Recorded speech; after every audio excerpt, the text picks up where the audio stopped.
SpaceX's $2 billion investment in xAI is likely more than a simple capital transfer. It reveals Musk's strategy of using cross-ownership and internal capital reallocation to build a tightly integrated empire, shielded from public market pressures. Through financial leverage and private corporate control, Musk is positioning himself to dominate the future of AI infrastructure. xAI, now valued at $113 billion, claims to be raising $5 billion in equity and $5 billion in debt. But signs of external investor hesitation are emerging. Controversies around Grok, Musk's polarizing statements, and market fatigue toward yet another model company. Its debt reportedly reached 12% interest, well above peers. 3 investors dropped out. Heavy dilution would cost Musk future control, an unacceptable outcome for him. So why SpaceX? Why not Tesla, X, or a family office? Tesla's public shareholders and board limit Musk's flexibility. X lacks cash flow.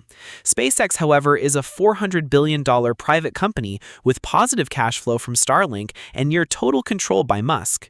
It has become his personal financial engine. SpaceX can provide capital while also deploying xAI's models across its operations, training on proprietary data, optimizing internal workflows, and even monetizing model outputs. But this also signals a strategic shift within SpaceX. Primarily known as a space company, it's evolving into a data, defense, and communications platform. Starlink is proving this by offering broadband services while collecting massive amounts of user data. Embedding xAI models would enable autonomous customer service, real-time fault detection, and front-end interaction, effectively investing in its own operational efficiency. Zooming out, and it looks like a test run for Musk's broader vision, a fully integrated platform. xAI builds the models, X provides data and user interaction. Tesla offers devices and edge compute. SpaceX delivers global deployment. Technologies cross-integrate, reinforce each other, and remain fully in-house. Unlike OpenAI Microsoft or Anthropic Amazon partnerships, Musk is building a self-contained AI ecosystem from data collection to deployment. As to risks, SpaceX is deep in the cost-heavy Starship development phase. Delays and test failures strain timelines. Future NASA and DoD contracts will add pressure. If xAI fails to commercialize quickly or triggers more political scrutiny, this to-be bet could tighten SpaceX's short-term liquidity. Regulatory investigations into intercompany fund transfers could also threaten future fundraising and valuation. In today's AI race, OpenAI represents the Microsoft model, Anthropic represents multi-stakeholder alliances, xAI is Musk's founder-dominated closed loop. Each has a distinct capital strategy, governance structure, and vision, but all aim to control the foundation of the next generation of general AI. Musk isn't seeking a shareholder seat. He wants command, control, and operational synergy. This $2 billion move from SpaceX is part of that blueprint.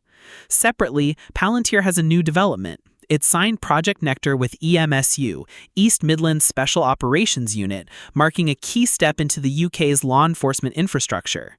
The UK has some of the world's strictest AI and data ethics standards. Securing approval to deploy Palantir Foundry in such a sensitive environment signals institutional trust and extends Palantir's reach from NHS healthcare data into policing, investigation, and crime prevention.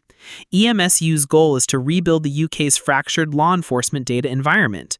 Foundry can centralize fragmented sources, automate tagging, and enable real-time translation, potentially replacing legacy IT systems still reliant on manual input and siloed tools. For government tech vendors, trust and compliance are the real barriers to scale. Unlike commercial firms, law enforcement agencies must ensure full legal and procedural transparency. Project Nectar explicitly emphasizes human-in-the-loop decision-making, resisting black box algorithmic enforcement. Palantir's willingness to meet those requirements shows its commitment to becoming a long-term public sector partner. While the deal size is small and may not impact Palantir's near-term revenue, it matters strategically. Palantir's previous NHS pilot also began modestly, then grew into a £480 million national contract. If Project Nectar succeeds, it could expand to other UK police forces or even be integrated into a national procurement framework under the Home Office. Beyond revenue, the real value lies in Palantir becoming the UK's strategic IT partner in public safety transformation. This plays to Palantir's core strength. Operating in high-stakes environments where data is sensitive, political risk is high, and operational complexity is extreme. Competitors like Snowflake or Databricks have gained enterprise market share, but cannot match Palantir's flexibility and compliance architecture in defense, policing, or government.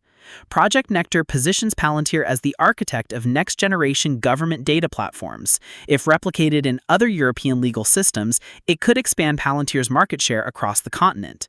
This is Palantir's classic B2G playbook: strategic, cautious, long-term, and potentially high return. Earlier this year, Palantir submitted a formal recommendation to the UK COVID inquiry. The government should immediately deploy a unified national data platform for use across departments. That system, Palantir argues, should be installed before the next crisis hits.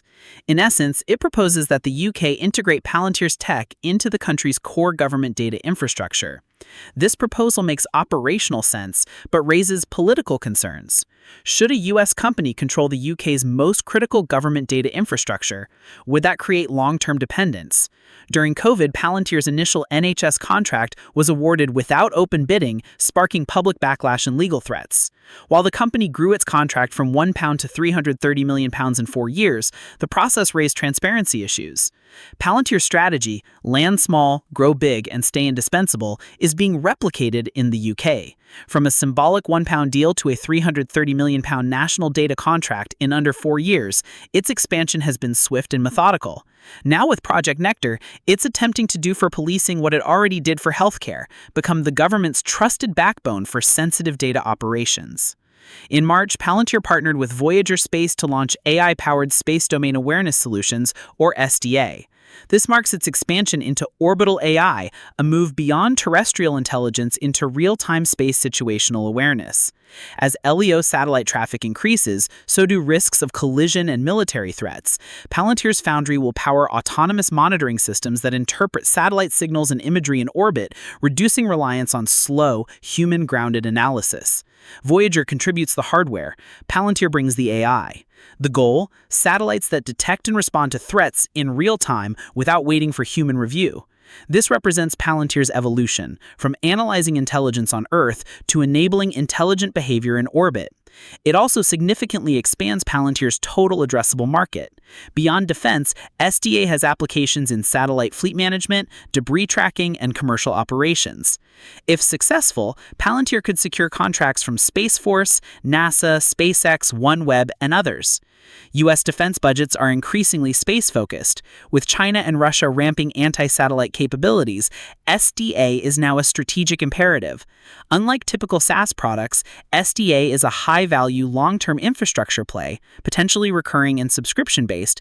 This could stabilize revenue and support long-term valuation for Palantir's business. It signals a new phase, from a data company to a defense-grade AI provider across air, land, and now space.